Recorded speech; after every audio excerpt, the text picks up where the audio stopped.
पहला आप क्या सोचते हैं, दूसरा आपकी दोस्ती किससे है, मतलब आपका सोचना किससे है, मतलब कि आप नेगेटिव सोचते हैं कि पॉजिटिव सोचते हैं। देखिए नेगेटिव किसी विषय के बारे में नहीं सोचना है, हमेशा पॉजिटिव सोचना है। और आपकी दोस्ती किससे है ये भी इम्पोर्टेंट है। आजकल के हम देखते हैं कि दोस्ती के कारण रिजल्ट खराब हो जाता है, इसलिए दोस्ती अच्छे लड़के से करना है या अच्छी लड़की से करना है। तो मैं बता दूं कि मैं लगभग 8 से 10 घंटे पढ़ता था डेली, उससे ज़्यादा भी हो जाता था, कभी कभी 13 घंटा।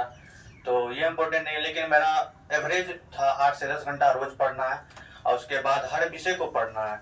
ऐसा नहीं कि एक विषय छोड़ दिया आज कल पढ़ना, ऐसा नहीं है। मैं रोज पढ़ता था विषय को एंड पढ़ा था। उसके बाद मैं बता दूं कि उसके बाद मैं मैथ की तैयारी कैसे किया, जिसमें मुझे 95 अंक प्राप्त है। तो मैथ की तैयारी करने के लिए आपको सबसे पहले है फॉर्मूला। जब तक आपको याद नहीं होगा तब तक आप मैथ को नहीं बना पाएंगे। तो सबसे इम्पोर्टेंट है फॉर्मूला याद करना।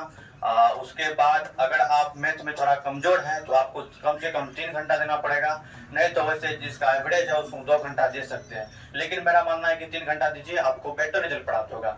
उसके बाद फिजिक्स आता है। फिजिक्स में आपको कम से कम रिमेम्बर के लिए 1 घंटा देना पड़ेगा। जो सर न्यू चीज पढ़ाते हैं उसमें आपको 1 घंटा देना पड़ेगा। एंड आपको रिवीजन के लिए उसके लिए अलग 1 घंटा देना पड़ेगा। 1 घंटा दीजिएगा तभी आपका हो पाएगा। उसके बाद डेरिवेशन, जिसको आप लोग प्रूफ बोलते होंगे, उसको डेरिवेशन कहा जाता है। तो प्रूफ करने के लिए आपको 1-2 घंटा कम से कम चाहिए। 2 घंटा में आपका प्रूफ अच्छा होगा। और रोज प्रूफ कीजिए, एक दिन कीजिए, उसके बाद नहीं कीजिएगा, उसके बाद आप भूल जाइएगा। सभी विद्यार्थियों का यही रहता है कि हम भूल जाते हैं। भूलते कहाँ हैं, आप उस चीज को देखते नहीं है। जैसे एग्जांपल देते हैं हम तौर पर कि आप किसी आदमी को देखें, आज देखें, उसके बाद आप 6 महीनों तक उसको नहीं दिखेगा, तो आप जाहिर सी बात है उसको भूल जाइएगा। वैसे पढ़ाई को देखते रहना है, जब तक देखिएगा आपको याद रहेगा, नहीं दिखेगा भूल जाइएगा। उसके बाद केमिस्ट्री तो सबको लगता है कि हार्ड सब्जेक्ट है, लगता है कि नहीं सबको, बताइए लगता है। तो केमिस्ट्री हार्ड नहीं है, आप उसको मान लिए, शुरू से ही आपको बताया गया कि केमिस्ट्री हार्ड सब्जेक्ट है, जबकि नहीं है। आप उसको पढ़िएगा ना तो आपको खुद लगेगा कि नहीं आसान सब्जेक्ट है। तो हमको भी लगा था शुरू में कि नहीं केमिस्ट्री हार्ड सब्जेक्ट नहीं पढ़ना है, लेकिन जब हम पढ़ना चालू किए ना तो लगा कि नहीं, मतलब सबसे आसान सब्जेक्ट यही है। तो आप उस विषय के प्रति नेगेटिव भाव मत लाइए कि मुझे नेगेटिव सोचना। तो नेगेटिव सोचिएगा तो आपका गड़बड़ा जाएगा रिजल्ट। तो नेगेटिव नहीं सोचना है उस विषय के प्रति, आपको पढ़ना है। जैसे आप फिजिक्स पढ़ते हैं ना, वैसे केमिस्ट्री को भी पढ़िए। हम तो यही देंगे, आप केमिस्ट्री को इस तरीका से पढ़िए।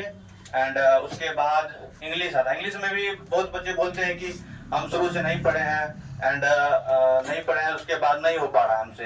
तो इंग्लिश भी ज़्यादा डिफिकल्ट सब्जेक्ट नहीं है। तो आप उसमें अगर आपको पढ़ना नहीं आता है तो कोशिश कीजिए। एंड सबसे इम्पोर्टेंट है राइटिंग पे आप लोग बहुत खास तौर पर ध्यान दीजिए, क्योंकि राइटिंग की वजह से नंबर कटता है और नंबर उठता है। इतना बात जान लीजिए, राइटिंग अपना बनाइए। और जिसका राइटिंग नहीं बढ़ता है वो हर रोज 2 पेज राइटिंग लिखिए, चाहे हिंदी हो चाहे इंग्लिश हो। राइटिंग इम्पोर्टेंट है। इंग्लिश में आपको ऑब्जेक्टिव बढ़िया से करना है। ऑब्जेक्टिव में बहुत सारे नंबर कट जाते हैं। तो ग्रामर से लगभग 70 ऑब्जेक्टिव पूछे जाते हैं, तो 60 पूछे जाते हैं। तो ग्रामर को अच्छे से कीजिएगा। आप जहाँ भी पढ़ते हैं ना, देखिए आप कहाँ पढ़ते हैं ये इम्पोर्टेंट है, आपको समझ कहाँ आता है ये इम्पोर्टेंट है। आप किस सर के पास पढ़ते हैं, आप कहाँ समझते हैं, ये बात इम्पोर्टेंट है, ठीक ना। तो उसके बाद क्या होता है, इंग्लिश बता देते कुछ। इंग्लिश में करना क्या होता है, समरी सब पढ़ना होता है। एंड ऐसे जल्दी नहीं फंसता है, नहीं बहुत ऐसे नहीं फंसता है। तो ऐसे के ज़्यादा कुछ करना भी नहीं होता है, हम ज़्यादा कुछ किए भी नहीं थे, बस पढ़े थे, मतलब कि लगभग मैं 25-30 तो पढ़ा था, बस याद नहीं किया था किसी को, बस 25-30 तो पढ़ा था। उसके बाद अपने से किया था वहाँ पे, उसके बाद फंस गया था एक तो पोल्यूशन वाला, एयर पोल्यूशन, वही लिखा था। बस अपने से बना लेना। देखिए जिसका टेंस मजबूत है ना उसके लिए सब चीज हो जाएगा। पहले है टेंस मजबूत कीजिए आप लोग का टेंस मजबूत होता है, इसलिए वाक्य नहीं बन पाता है, ठीक ना। तो वाक्य पहले बने। हिंदी में तो कुछ नहीं है, हिंदी के लिए बस किताब पढ़ना है एंड ऑब्जेक्टिव तो अपने आप बन जाएगा। जिसमें नहीं बनता उसको याद कर लीजिए। बस इतना ही बोलना चाहता हूँ।